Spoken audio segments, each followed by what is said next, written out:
Alright, welcome to my YouTube channel. In today's lesson, we would look at correlation. So by the end of this video, you should know the definition of correlation, the types of correlation, coefficients of correlation, methods of computing the coefficient of correlation.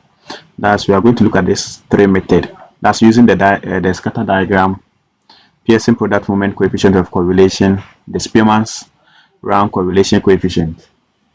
Then we will look at the covariance matrix and the correlation matrix. So what is correlation? We are saying that correlation is a statistical method which helps to find whether two variables are related and to what extent they are related. It is also a statistical technique used to measure and describe the strength and direction of a relationship between two variables. It does not imply causation. That's the main fact that we are trying to explore the relationship between two variables doesn't mean that one variable causes the other. Doesn't mean that it doesn't imply causation. It only shows whether and how strongly pairs of variables are related. An example is we trying to explore the relationship between smoking and lung disease, the hours of watching TV and academic performance, and the number of study hours and your exams scores. Alright, now let's zoom into the types of correlation. We'll be looking at the positive, negative, and zero correlation. We also look at simple, partial, multiple correlation, then linear and nonlinear correlation. So what's positive correlation?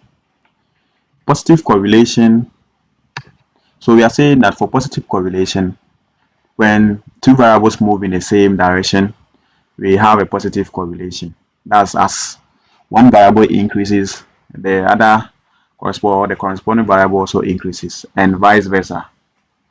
Also, it also ranges from positive, that's 0 to what? Positive 1. 0 to positive 1. For example, when price increases, supply also decreases, and when price decreases, supply decreases. So we are saying that price and supply are the two variables here, which are positively correlated. An example in terms of business is the expenditure a business spends on advertisement and the sales revenue. Also, another example we would also look at is the student who study more hours often achieve what? Higher grades, meaning that the more hours you spend studying, the higher your scores. Also, let's also look at negative correlation. It also says that the two variables move in opposite direction, meaning that if one variable is increasing, so if you have x here which is increasing, can have your y which is another variable also decreasing, and vice versa. As x increases, y decreases, and as s decreases, y also decreases, then we are having a negative correlation. It also ranges from 0 to negative 1. For example, when price increases, demand decreases, and when price decreases, demand increases. So price and demand are negatively correlated. A typical example is the more a student misses class, the lower their performance tends to be. For zero correlation, we are saying that there's no relationship or association between the two variables, let's say x and y. That is, the change in one variable x is not associated with the change in the other variable y. For example, the body weight and intelligence, the shoe size, and normally size. So because there's no, even though we can explore a relationship between body weight and intelligence, if we have data on that and we are underperform or we are exploring the relationship, such correlation can be termed as a spurious correlation.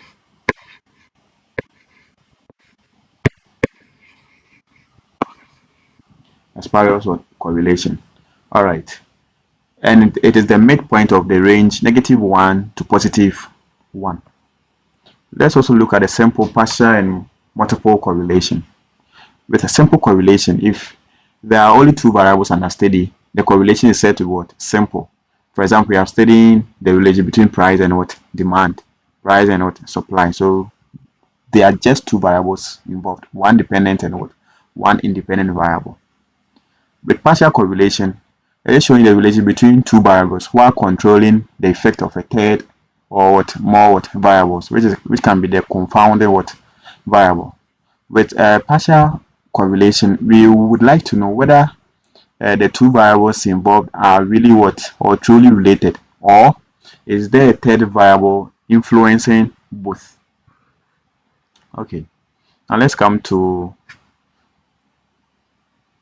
multiple correlation, or before partial correlation, assuming we want to explore the relation between variable A and what B, but there's a third what variable that's influencing the relationship between what A and B.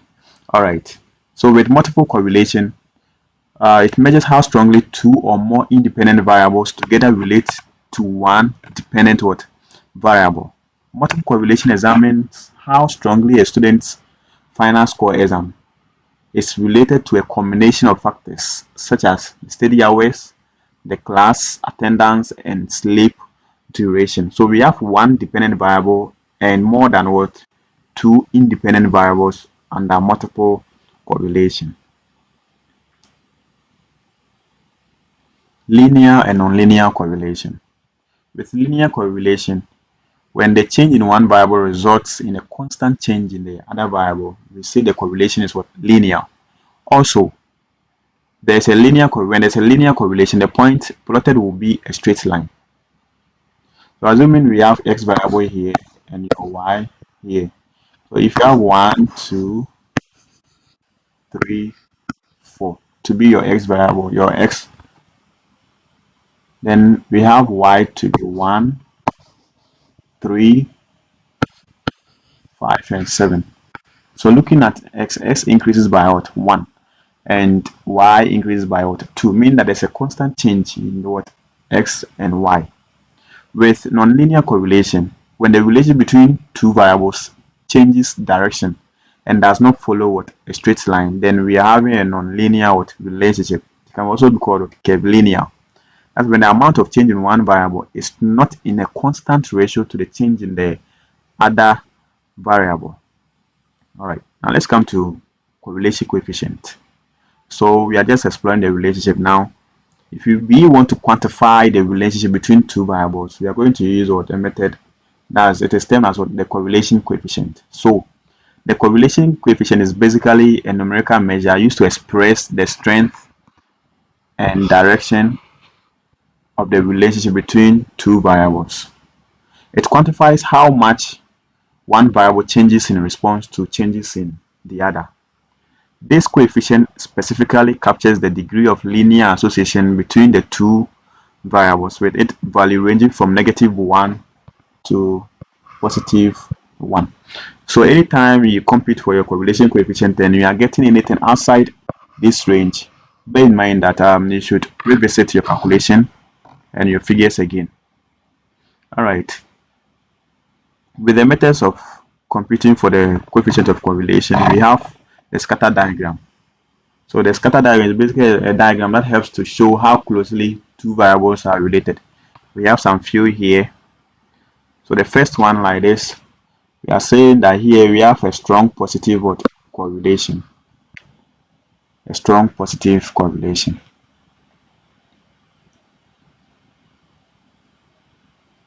And with the second one, even though they are all moving up, they are moving in the same direction, but they are not in a straight line. We have one here. Consider we have one here more moving, or you have another one here. So this is a weak positive correlation. Then here too, we have a negative correlation, which is also very strong. Here we have a positive, can be strong, can be very strong. Here too, we have a negative correlation, but here you can't do any specific pattern. They don't follow a linear pattern, so there's no correlation. You can't even explore the relation between x and y.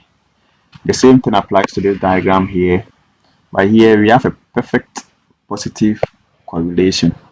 And here we have a perfect negative correlation. All right.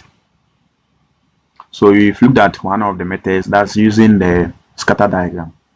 Let's zoom into the Pearson product moment coefficient of correlation. Also another method for finding the coefficient of correlation. But before then, there are some assumptions underlying the Pearson's correlation. The first one is linearity.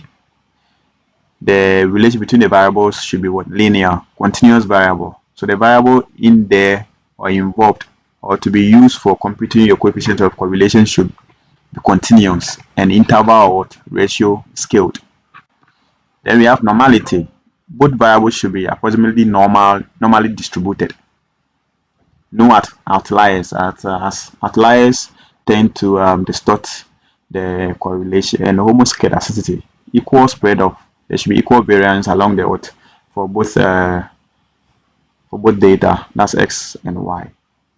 All right, now let's come to how to find the Pearson product moment coefficient of correlation. I'm going to explore 4 good formulas here, and we would be applying each one of them.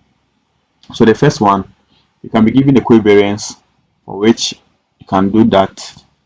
Then we have the standard deviation of x multiplied by the standard deviation of y.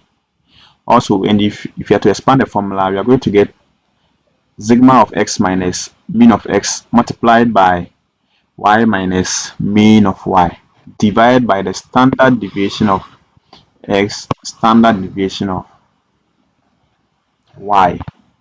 Also, another way we can also write this one is n sigma xy minus sigma x sigma y, all divided by n sigma x squared minus sigma x all squared multiplied by n sigma y squared minus sigma y all squared. Here the n is multiplying and here the n is just dividing. So let's take an illustration to help us understand the formulas above. So calculate Karl Pearson's coefficient correlation from the following data. So this example here, we are going to apply the second formula. Then as we move forward, we will apply the third and the fourth, and so on. So we have this data x and y. So we have x and y, and we have to find the Pearson coefficient of correlation. So the first one is 96. We have 34, 70, 94.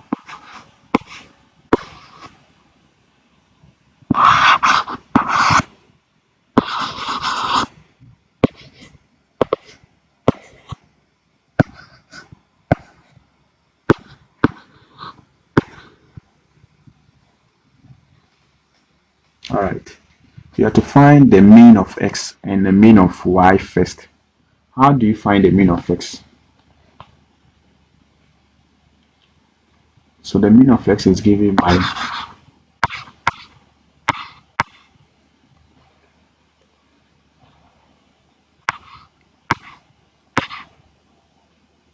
summation of x over n, which is given by, so let's find the total for x here, the total for y here.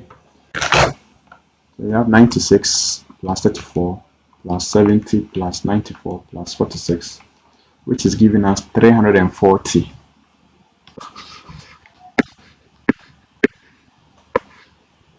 340 divided by n. So our n here is 5.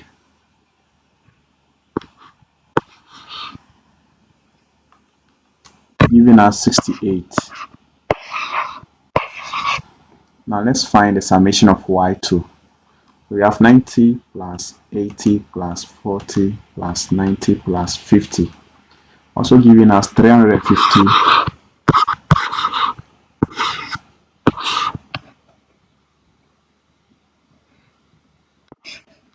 mean of y is given by 350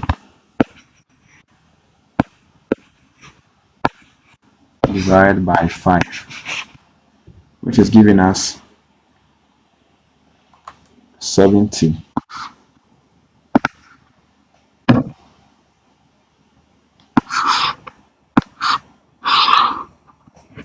Okay, so let's come back to the formula again. So you have to find the deviation of x, that's x minus mean of x, x minus mean of x. Then when you are done, you find y minus mean of y. So for the mean of x, we have 68. We're going to have 96 minus 68, which is giving us 28. 34 minus 68, which is negative 34. 70 minus 68, which is giving us 2. 94 minus 68. 26. 46 minus 68. Negative 22. Now let's come to y minus mean of y.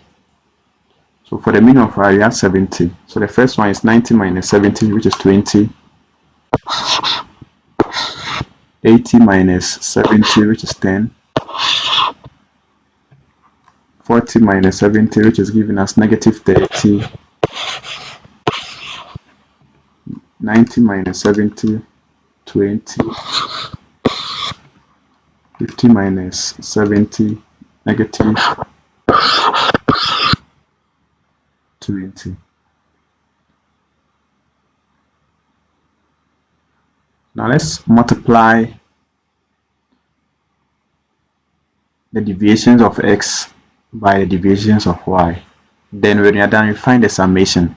Because the formula is saying that we should multiply x minus mean of x by y minus mean of y, then find the summation.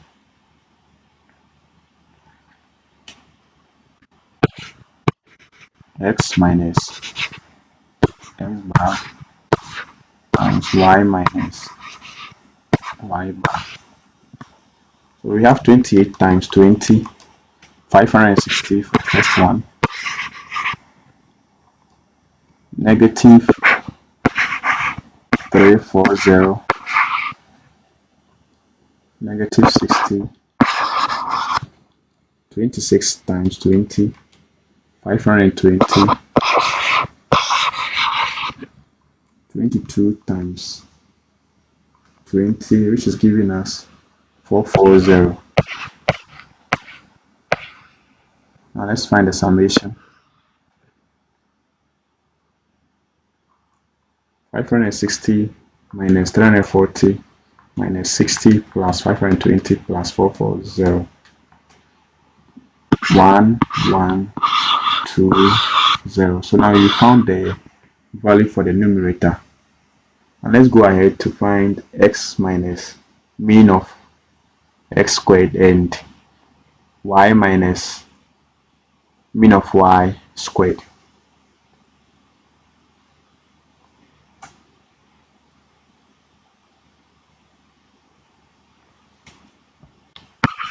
X minus x all squared. So for x minus x, the first one, x bar, which we have 20, so 28 squared, 784.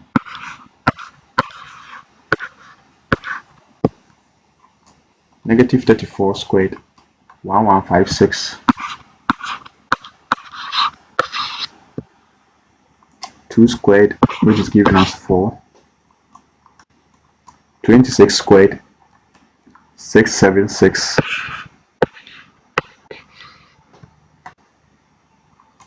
Negative 22 squared, 484. Alright, now let's find the summation. We have 784 plus 1156 plus 4 plus 676 plus 484. 303104. Let's find the last one. y minus y bar all squared. The first one was 20, which is giving us 20 squared is 400. 10 squared is giving us 100. 30 squared is giving us 900. 400. 400. Let's find the summation. So we have 400 plus 100 plus 900 plus 800. 2200. Now let's go ahead to find for R. So now R is given by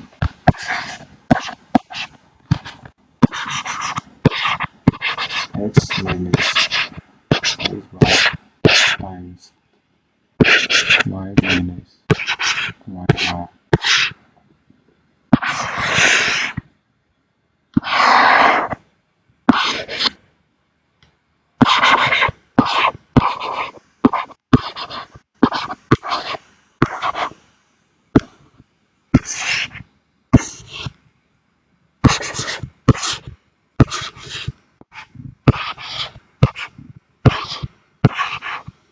All squared.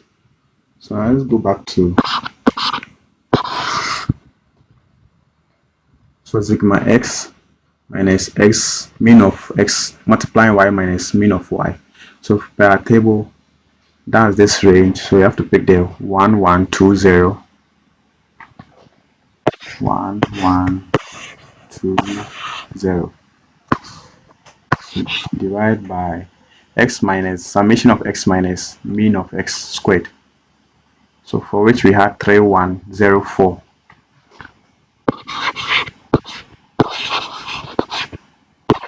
Multiplied by summation of y minus mean of y squared, which is 2200.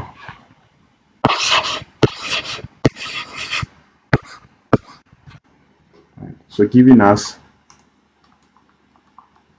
so now we can say that our R is 0.429. 0.429. How do we interpret this? So we can say that there is a weak correlation here. There's a weak correlation between x and y. Alright, so let's pick the next example and solve. So now we've applied the first formula here. Now with the second example illustration, we are going to use this formula to solve. Then we know how we will apply it. So find the coefficient of correlation of the following data. So you have your x values and your y values. So let's write the x values here and the y values here. So we have 9, 5, 8, 6, 7, 4, 5, and 6.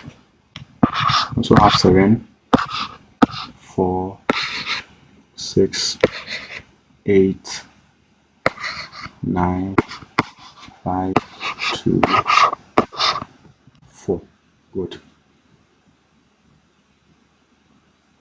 So here the formula is given by Rn times summation of x and y. So we need summation of x and y. So we need x and y. We also need x squared and y squared. Good. So summation of x and y means that we have to multiply x and y. So we have 9 and 7. By 7 we are getting 63. 5 and 4, which is giving us 20. 48, 48, 63, 20, 10. Then 6 by 4, we have 24. Okay, now let's find x squared. 9 squared is given as 81, 25, 64, 36, 49, 16, 25, and 36. Now let's come to the y squared. So 7 squared, 49, 16, 36, 64,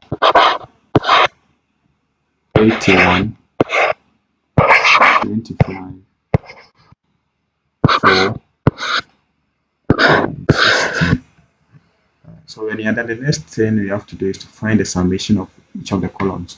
So now let's find summation of x, summation of y, xy, x squared and y squared. 9 plus 5 plus 8 plus 6 plus 7 plus 4 plus 5 plus 6. So we are having 50 here. Then 7 plus 4 plus 6 plus 8 plus 9 plus 5 plus 2 plus 4. Also 45. 63 plus 20 plus 48 plus 48 plus 63 plus 30 plus 24. 2, 9, 6, 81 plus 25 plus 64 plus 36 plus 49 plus 16 plus 25 plus 36. 332.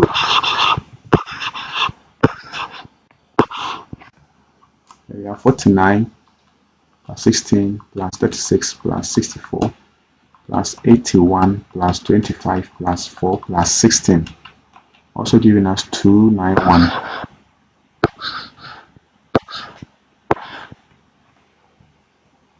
So our formula is given by R is equal to n sigma xy minus sigma x sigma y divided by square root of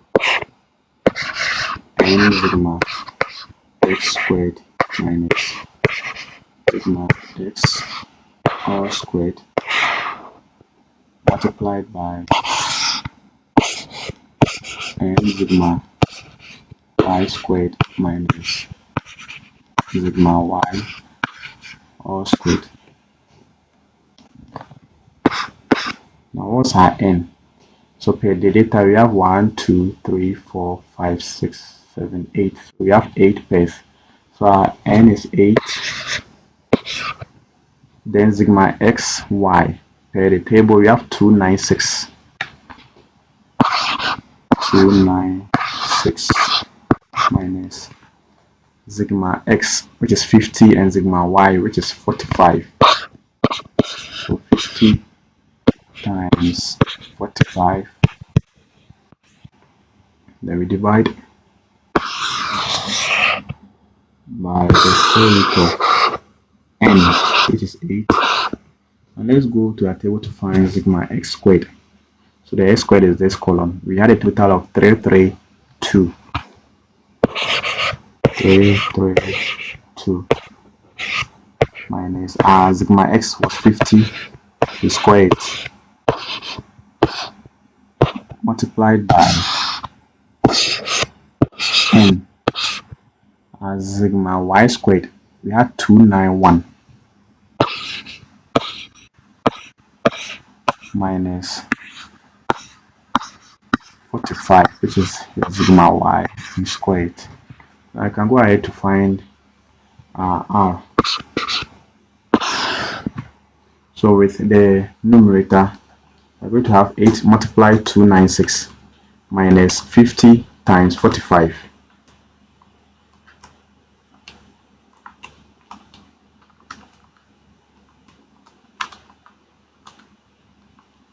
We're going to have 118, 118.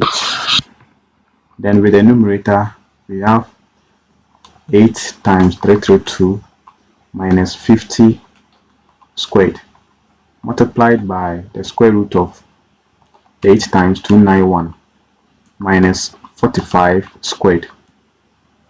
We are going to get a denominator of 217.481205112. So we can go ahead to find our R. So our R is given by 118 divided by 217 point. So we are getting 0.43.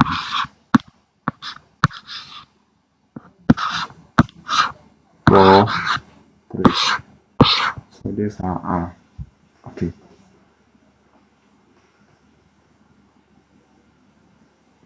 Let's come to another question.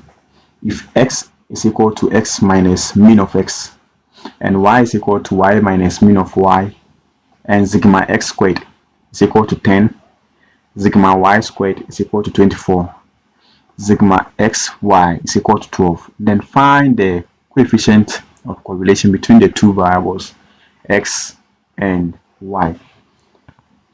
So with this one, meaning that wherever you see x, it is represented by what? X minus mean of x, and wherever you see y, represented by y minus mean of y. So given this information, they are referring us to use the what? Second formula, as r is equal to sigma x minus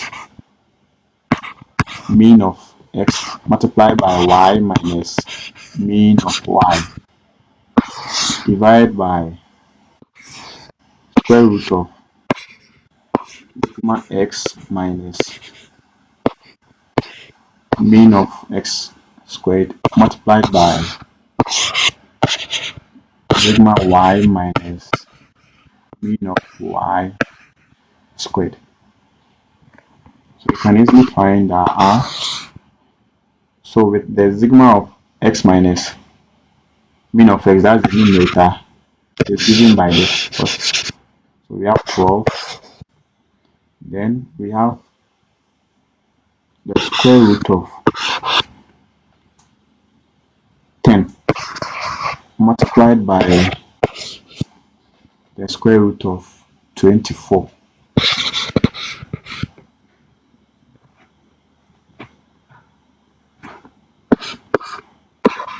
So therefore r is 12 divided by root of 10 times root of 24, giving us 0.775.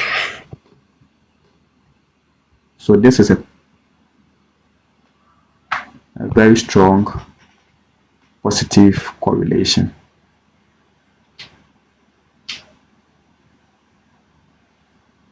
Okay, let's come back here too. So if the correlation coefficient for x and y is 0.6, the covariance of x is 12, and the variance of x is 25, find the standard deviation of y. So this one also, we are going to use the first formula as given. So with the correlation coefficient given as the covariance x and y divided by the standard deviation of x multiplied by the standard deviation of y. So we have the R to be 0.6. The covariance was given to be 12. But here we were not given standard deviation of x. We were given variance. And to find given variance and to find standard deviation, it's given by the square root of the variance. That gives us the standard deviation. So we have to find square root of 25 multiplied by the standard deviation of y. Now let's do change of subject to find a standard deviation of y. So 0.6 multiplied by square root of 25 is 5 by standard deviation of y is equal to 12. So we can say that standard deviation of y is equal to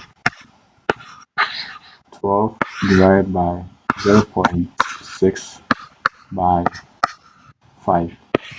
Standard deviation of y is equal to 12 divided by 0.6 times 5 is giving us 4. So the standard deviation of y is 4.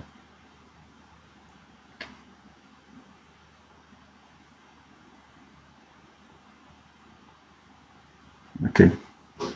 So another form they can put this question is they can compute the summations for you. Then you would have to find the R. So find the correlation coefficient from the following data.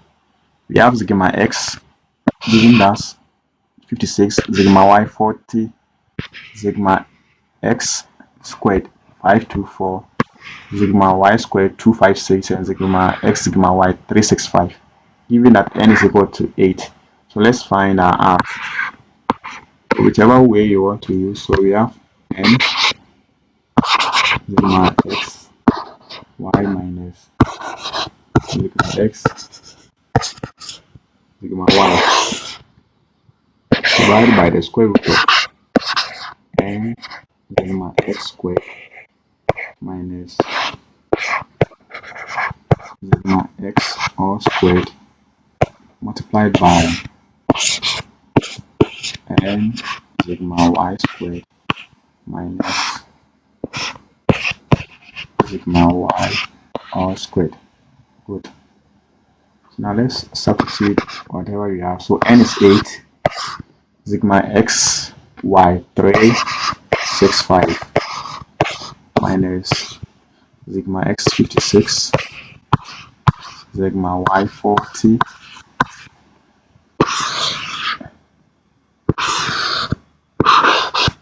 n is 8, sigma x squared, which is 524 minus sigma x 56 squared multiplied by 8 sigma y squared 256 minus 40 y squared. So for the numerator, we have a figure of 8 times 365 minus 56 times 40, 680. Then for the denominator, you have 8 times 524 minus 56 squared times 8 times 256. Sorry, you're not supposed to bring the no squared here. 256 minus 40 squared,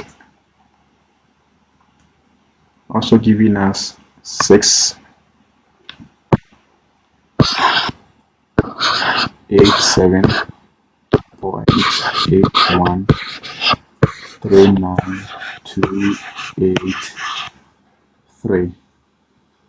So you can go ahead to find out. So our R is given by 6 divided by 687, giving us 0.989. So we have a very strong positive correlation here. Now let's pick the last question.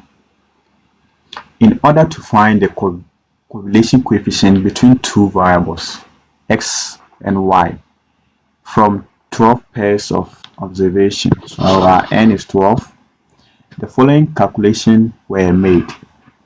Sigma x 30, sigma y 5, sigma x squared 670, sigma y squared 285, and sigma xy negative 334. On subsequent verification, it was found that the pair x is equal to 11 and y is equal to 4 was copied wrongly, the correct value being x 10 and y 14. Find the correct value of correlation coefficient. So meaning that we wrongly included this pair, that's 11 and 4, in our calculation for the sigma x, sigma y, sigma x squared, sigma y squared, and sigma x, for which we would have to take them away and replace it with these figures over here. So this is what we have to do. So the first thing we have to do is, so we have our n is 12. Then with first one, which is sigma x, was given as 30. But out of this 30, we included 11. We added 11, which we have to take away and add a 10. So minus 11 plus this corrected figure, which is 10. So we are getting 29 as our corrected value for sigma x instead of the 30. So 29 is the actual or the accurate figure here. Then the next thing we are going to find is sigma y. Sigma y in the question was given as 5. We're supposed to take this 4 away minus 4. Then we add back the 14, giving us 15.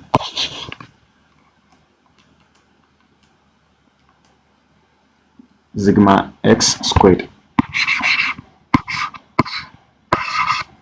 So the question was 670. So meaning that we squared the x, so you have to take it away. Minus 11 squared plus, then we add the square of the corrected figure, which is 10 squared, minus 11 squared plus 10, giving us 649. 649. So mean that the correct figure for sigma x squared should have been 649 instead of 670. Alright, let's move ahead. Sigma y squared.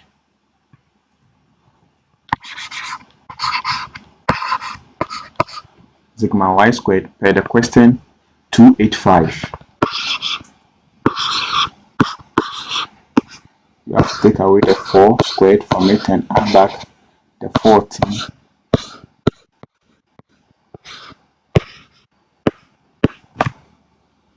So 285 minus 4 squared, which is 16,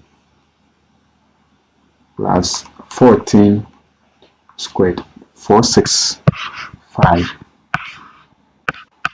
Then lastly we have sigma x, sigma y.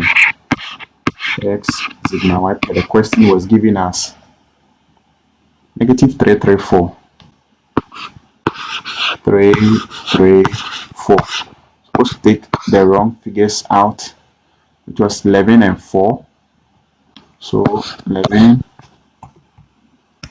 times 4, since they are multiplying x and y. Then we add back the corrected one, which is 10 and 14, giving us a corrected value for sigma x and y. So negative 334 minus 11 times 4, giving us 44, plus 10 times 14, which is 140, giving us a corrected value of negative 238.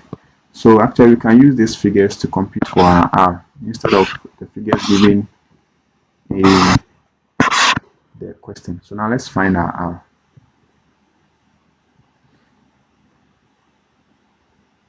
So r is given by n. Our n here is 12. Sigma xy. So sigma xy is now negative 238 minus sigma x, sigma y, which is 29 and 15, divided by, we have the square root of 12, multiplying sigma x squared, which is 649, minus 29 squared, that is sigma x, multiplied by 12, sigma y squared, 465, minus 15 squared. Good. Okay, well done.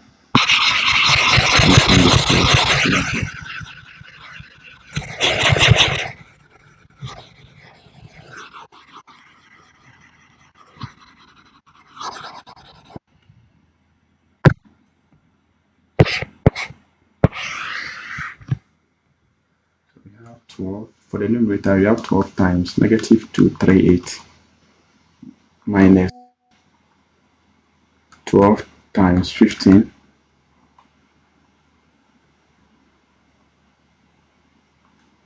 giving us negative 3291.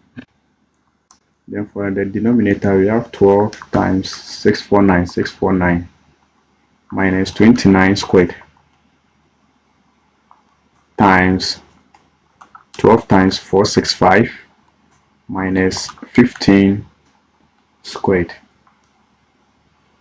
giving us 6099.2777416 negative 3291 divided by.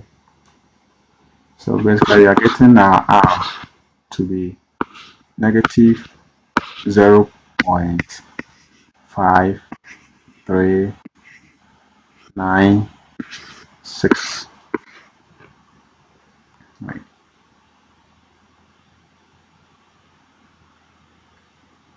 So we are done using the Pearson product moment to find